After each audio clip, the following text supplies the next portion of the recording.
Students, आपका DS knowledge channel पर स्वागत है।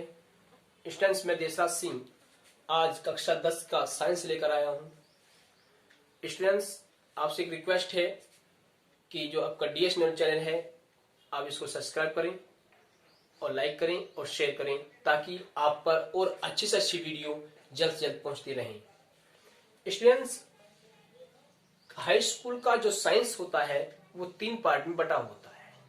जो बेसिक 9th में था उस बेस पर ही हाई स्कूल में केमिस्ट्री, फिजिक्स और बायोलॉजी यानी कि रसायन विज्ञान, भौतिक विज्ञान और जीव विज्ञान 3 पार्टों में बटा हुआ है और तीनों पार्टों को हमें स्टेप बाय स्टेप उसका अध्ययन करना है। स्टूडेंट्स, जो पहला पार्ट है वो केमिस्ट्री है, जो हम पढ़ेंगे।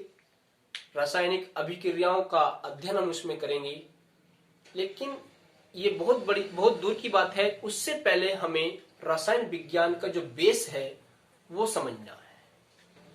अगर आपने रसायन विज्ञान का बेस समझ लिया तो आपको कक्षा 10, कक्षा 11, 12 जहां तक आप केमिस्ट्री पढ़ोगे वहां तक आपको कोई भी दिक्कत नहीं आएगी। इसीलिए किसी भी सब्जेक्ट का अगर आपने पढ़ना है तो उसका बेस समझिए, रटने की आदत मत डालिए, केवल आप उसको ध्यान से समझिए कि ये क्या चीज है, क्या कहना चाहता है।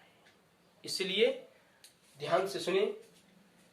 स्टूडेंट, जो हमारा रसायन विज्ञान होता है जिसको हम बोलते हैं केमिस्ट्री, रसायन विज्ञान केमिस्ट्री, इस शाखा के अंतर्गत इस शाखा में हम पदार्थों का वर्णन करते हैं।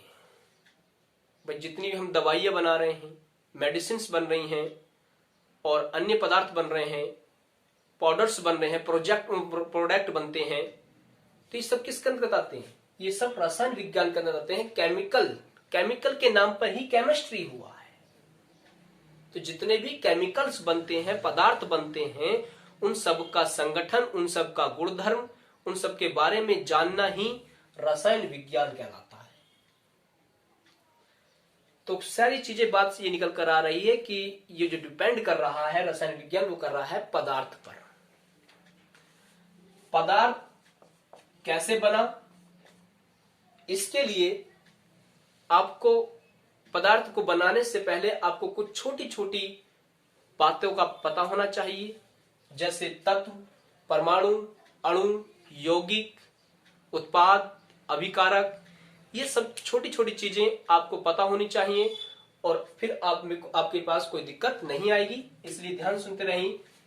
जो रसायन विज्ञान में सबसे पहले तत्व जो होते हैं उसको हमें जानना है। तत्व जो है हमारे रसायन विज्ञान का सबसे छोटी इकाई है, लेकिन अपने आप में बहुत बड़ी इकाई है। कहने का मतलब ये है कि बिना तत्व जाने, बिना तत्वों को ज्ञान प्राप्त करे आपको कुछ भी समझ में नहीं आएगा। तो जो एलिमेंट्स होते हैं, तत्व होते हैं, इसको समझिए। मैं आपसे क्लियर कर देता हूं। तत्व है, एक परमाणु होता है और एक हमारे पास अणु होता है और एक हमारे पास क्या होता है, यौगिक होता है। तत्व, परमाणु, अणु, यौगिक और उसके बाद पदार्थ जाकर हमारे इसकी रचना का निर्माण होता है। तो ये समझिए ये चीजें क्या होती हैं। इसमें बच्चे कंफ्यूज रहते हैं कि कौन सा परमाणु है, कब परमाणु बन रहा है, कब तत्व हो रहा है, कब अणु हो रहा है, कब यौगिक हो रहा है और कब पदार्थ हो रहा है। तो सबसे पहले तत्व है। तत्व प्रकृति में स्वतंत्र अवस्था में रहता है। स्वतंत्र का मतलब है इस तत्व पर कोई असर नहीं डालता, यानी कि किसी से क्रिया तो करता है लेकिन ये स्वयं क्रिया के लिए नहीं बना, क्रिया से नहीं बनता है। ये बनाता है लेकिन बनता नहीं। ये तो हमारी प्रकृति ने दिया है और प्रकृति ने लगभग 120 तत्वों का हमें अब तक ज्ञान दिया है। जैसे जैसे खोज होती रहती है, बढ़ रहे हैं, लेकिन तत्व अभी तक केवल 120 तत्वों का ज्ञान है। अब 120 तत्वों को याद रखना बड़ा डिफिकल्ट है। तो जैसे जैसे अब युग बनता जा रहा है, युग बढ़ता जा रहा है, टेक्निकल का जमाना चलता जा रहा है, उसी प्रकार से बहुत बड़ी बड़ी चीजों को याद करने के लिए शॉर्ट से शॉर्ट फंडे अपनाए जा रहे हैं। तो तत्वों को याद करने के लिए, तत्वों को याद रखने के लिए भी आसान से आसान ट्रिकें हैं, जो मैं अगली वीडियो में आपको तत्वों को आसानी से याद करने की ट्रिक होती है वो बताऊंगा। अब इसमें इसका बेस समझिए। तत्व स्वतंत्र अवस्था में होता है, ये किसी से क्रिया करता है लेकिन स्वयं बनता नहीं है, बनाता नहीं है कोई दूसरा, ये स्वयं बनता रहता है, अपने आप होता है। तो ध्यान दें, तत्व जैसे मान लिया आपसे कह दे जाए एक हाइड्रोजन है, हाइड्रोजन, ऑक्सीजन, आर्गन, नाइट्रोजन, ये सब चीजें क्या होती हैं, ये सब तत्व होते हैं। अब जैसे मैंने कह दिया हाइड्रोजन, आपने कभी देखा होगा कि गांवों में बहुत बड़ा नाम होता है। सपोज करो मेरा नाम देशराज सिंह है, मुझे देशराज सिंह ने क्या किया, डीएस क्या देते हैं, डीएस। क्यों? उसका एक रीजन होता है कि किसी के नाम को लेने में या किसी में समय को बचाना, सबसे चीज होती है कि समय को बचाना। अब मैं कह रहा हूं देशराज सिंह, अब मैं कह रहा हूं डीएस, तो किस में समय ज्यादा लग रहा है, देशराज सिंह कहने में, और डीएस कहने में कम समय लग रहा है और आसानी से ध्यान याद भी आ रहा है। तो कहने का मतलब ये है कि बहुत बड़े नाम ये आपके पास हिंदी में लिख दिया, मैंने हाइड्रोजन लिख दिया, हाइड्रोजन को मैंने एच कह दिया, तो आसान क्या हुआ। तो कहने का मतलब ये है कि याद करने के लिए एक आसान से आसान एक फंडा बनाया गया, जिसको हम क्या बोलते हैं, प्रतीक बोलते हैं। तो तत्वों को याद रखने के लिए प्रतीक भी बनाए गए और उनको याद रखने का आसान तरीका भी है, जो मैं अगली वीडियो में बताऊंगा। तो कहने का तो ये है भी, जैसे हाइड्रोजन हो गया, नाइट्रोजन हो गया, ऑक्सीजन हो गया, तो ये सब क्या है, तत्व है, जिनको याद रखना आपके लिए बहुत इंपॉर्टेंट है। बिना इनको याद रखे, बिना इनको जाने कि ये क्या चीज है, तो आपको कुछ भी समझ में नहीं आएगा, इसलिए आप इसको ध्यान रखें। हेलो स्टूडेंट्स, आपका डीएस नॉलेज चैनल पर स्वागत है। स्टूडेंट्स, मैं देशराज सिंह आज कक्षा 10 का साइंस लेकर आया हूं। स्टूडेंट्स, आपसे एक रिक्वेस्ट है कि जो आपका डीएस नॉलेज चैनल है, आप इसको सब्सक्राइब करें और लाइक करें और शेयर करें, ताकि आप पर और अच्छी से अच्छी वीडियो जल्द से जल्द पहुंचती रहें। स्टूडेंट्स, हाई स्कूल का जो साइंस होता है वो 3 पार्ट में बटा होता है। जो बेसिक 9th में था उस बेस पर ही हाई स्कूल में केमिस्ट्री, फिजिक्स और बायोलॉजी, यानी कि रसायन विज्ञान, भौतिक विज्ञान और जीव विज्ञान 3 पार्टों में बटा हुआ है, और तीनों पार्टों को हमें स्टेप बाय स्टेप उसका अध्ययन करना है। स्टूडेंट्स, जो पहला पार्ट है वो केमिस्ट्री है, जो हम पढ़ेंगे। रासायनिक अभिक्रियाओं का अध्ययन हम उसमें करेंगे, लेकिन ये बहुत दूर की बात है। उससे पहले हमें रसायन विज्ञान का जो बेस है वो समझना है। अगर आपने रसायन विज्ञान का बेस समझ लिया तो आपको कक्षा 10, कक्षा 11, 12, जहां तक आप केमिस्ट्री पढ़ोगे वहां तक आपको कोई भी दिक्कत नहीं आएगी। इसीलिए किसी भी सब्जेक्ट का अगर आपने पढ़ना है तो उसका बेस समझिए, रटने की आदत मत डालिए, केवल आप उसको ध्यान से समझिए कि ये क्या चीज है, क्या कहना चाहता है। इसलिए ध्यान से सुनिए।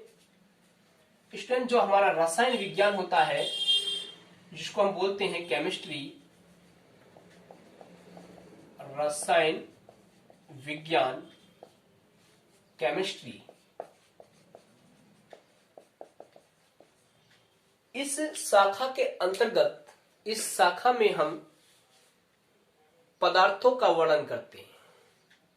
भाई, जितनी भी हम दवाइयां बना रहे हैं, मेडिसिन्स बन रही हैं और अन्य पदार्थ बन रहे हैं, पाउडर्स बन रहे हैं, प्रोडक्ट बनते हैं, तो ये सब किसके अंतर्गत आते हैं, ये सब रसायन विज्ञान के अंदर आते हैं।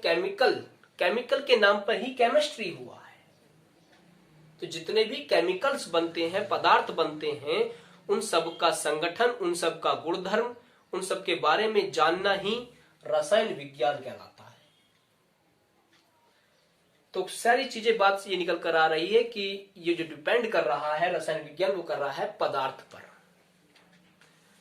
पदार्थ कैसे बना, इसके लिए आपको पदार्थ को बनाने से पहले आपको कुछ छोटी छोटी बातों का पता होना चाहिए, जैसे तत्व, परमाणु, अणु, यौगिक, उत्पाद, अभिकारक, ये सब छोटी छोटी चीजें आपको पता होनी चाहिए और फिर आपके पास कोई दिक्कत नहीं आएगी। इसलिए ध्यान सुनते रहिए। जो रसायन विज्ञान में सबसे पहले तत्व जो होते हैं उसको हमें जानना है। तत्व जो है हमारे रसायन विज्ञान का सबसे छोटी इकाई है, लेकिन अपने आप में बहुत बड़ी इकाई।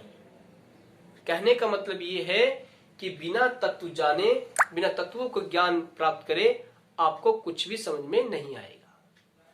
तो जो एलिमेंट्स होते हैं, तत्व होते हैं, इसको समझिए। मैं आपसे क्लियर कर देता हूं। तत्व है, एक परमाणु होता है और एक हमारे पास अणु होता है और एक हमारे पास क्या होता है, यौगिक होता है। तत्व, परमाणु, अणु, यौगिक और उसके बाद पदार्थ जाकर हमारे इसकी रचना का निर्माण होता है। तो ये समझिए ये चीजें क्या होती हैं। इसमें बच्चे कंफ्यूज रहते हैं कि कौन सा परमाणु है, कब परमाणु बन रहा है, कब तत्व हो रहा है, कब अणु हो रहा है, कब यौगिक हो रहा है और कब पदार्थ हो रहा है। तो सबसे पहले तत्व है। तत्व प्रकृति में स्वतंत्र अवस्था में रहता है। स्वतंत्र का मतलब है इस तत्व पर कोई असर नहीं डालता, यानी कि किसी से क्रिया तो करता है लेकिन ये स्वयं क्रिया के लिए नहीं बना, क्रिया से नहीं बनता है। ये बनाता है लेकिन बनता नहीं। ये तो हमारी प्रकृति ने दिया है और प्रकृति ने लगभग 120 तत्वों का हमें अब तक ज्ञान दिया है। जैसे जैसे खोज होती रहती है, बढ़ रहे हैं, लेकिन तत्व अभी तक केवल 120 तत्वों का ज्ञान है। अब 120 तत्वों को याद रखना बड़ा डिफिकल्ट है। तो जैसे जैसे अब युग बनता जा रहा है, युग बढ़ता जा रहा है, टेक्निकल का जमाना चलता जा रहा है, उसी प्रकार से बहुत बड़ी बड़ी चीजों को याद करने के लिए शॉर्ट से शॉर्ट फंडे अपनाए जा रहे हैं। तो तत्वों को याद करने के लिए, तत्वों को याद रखने के लिए भी आसान से आसान ट्रिकें हैं, जो मैं अगली वीडियो में आपको तत्वों को आसानी से याद करने की ट्रिक होती है वो बताऊंगा। अब इसमें इसका बेस समझिए। तत्व स्वतंत्र अवस्था में होता है, ये किसी से क्रिया करता है लेकिन स्वयं बनता नहीं है, बनाता नहीं है कोई दूसरा, ये स्वयं बनता रहता है, अपने आप होता है। तो ध्यान दें, तत्व जैसे मान लिया आपसे कह दिया जाए एक हाइड्रोजन है, हाइड्रोजन, ऑक्सीजन, आर्गन, नाइट्रोजन, ये सब चीजें क्या होती हैं, ये सब तत्व होते हैं।